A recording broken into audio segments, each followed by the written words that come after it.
Sofiananti, asal sekolah SMP Negeri 1 Ciasem. Di sini saya akan berbagi praktik baik mengenai pembelajaran mendalam yang sudah saya terapkan di kelas mata pelajaran yang saya ambil, yaitu bahasa Inggris. Pembelajarannya itu saya beri nama Let's Win by To Stay To Stray.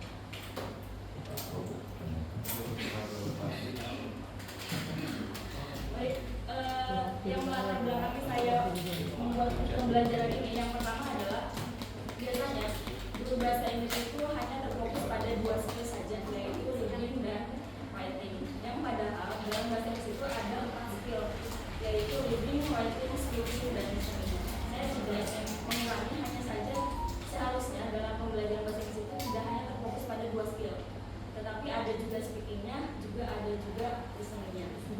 Nah, karena hanya terfokus pada 2 skill ini, siswa itu menjadi fasih dalam berkomunikasi bahasa Inggris.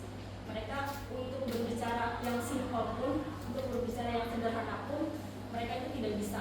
Bahkan untuk berbicara ini adalah handphone saya, mereka nggak bisa. Apa sih bahasa Inggrisnya, nggak tahu. This is my phone. Kayak gitu aja mereka benar-benar blank. Jadi yang pintar itu benar-benar handphonenya, bukan orang.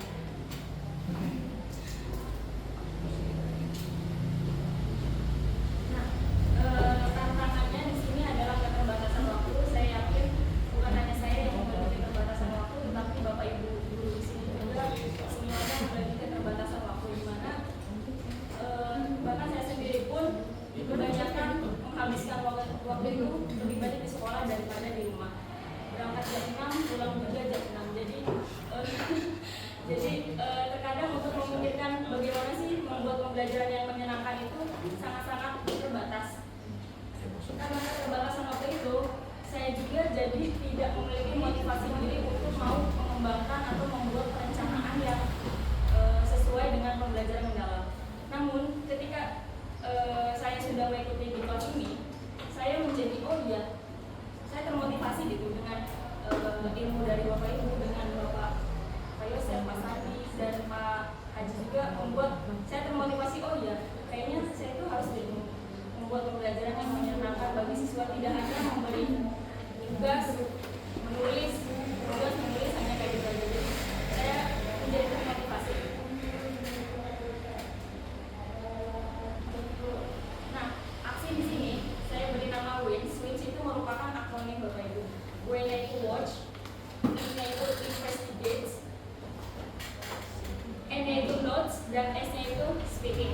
Melalui apa? Melalui metode atau model to stay to stray. To stay to stray ini merupakan model pembelajaran yang berfokus pada interaksi sosial.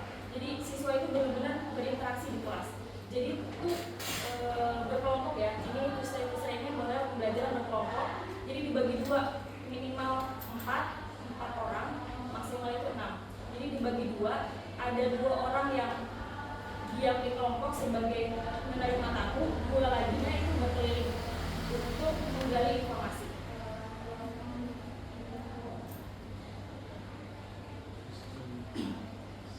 Nah, aksinya ini saya lakukan pada pertemuan kedua.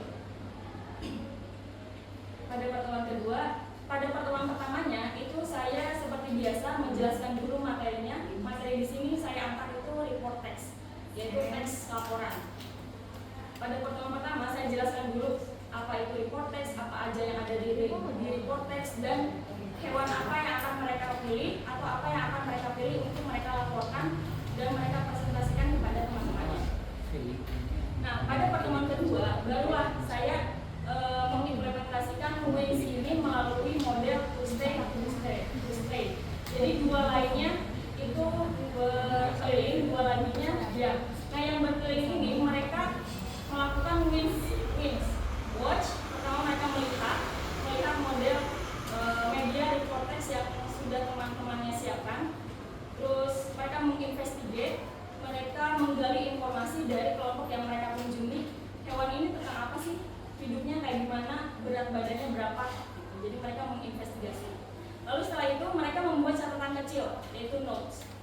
Mereka membuat catatan kecil, dan tentunya dalam melakukan 3 kegiatan ini, WINS ini itu melalui speaking. Speakingnya ini mereka diharuskan untuk berbicara dalam bahasa Inggris. Jadi sebelumnya itu saya membuat kesepakatan kelas dulu. Hari ini adalah speaking class ya. Tidak boleh ada yang berbicara bahasa selain bahasa Inggris. Tidak boleh ada yang berbicara selain bahasa Inggris. Jadi ketika mereka berbicara selain bahasa Inggris, mereka itu kita membuat kesepakatan kira-kira konsekuensinya apa nih. Dan anak-anak itu pada ada yang bilang berdiri, ada yang bilang push up, ada yang bilang ini. Tapi ternyata diambil voting terbanyak. Akhirnya kesepakatan kelas itu ketika ada siswa yang berbicara selain pakai bahasa Inggris, mereka menyepakatinya itu denda Rp1.000 satu kata. Jadi ketika mereka berbicara, misalkan naon bahasa Sunda, berarti kan selain bahasa Inggris Pak. Jadi ketika mereka berbicara selain bahasa Inggris satu kata itu Rp1.000. Uangnya masuknya kemana? Masuknya ke uang kas. Jamu. Itu kesepakatan. Tadinya ada yang bilang 5.000 kebanyakan untuk satu kata. Jadi kesepakatannya itu Rp1.000. Maka dari itu mereka itu jadi terpaksa, otomatis termotivasi.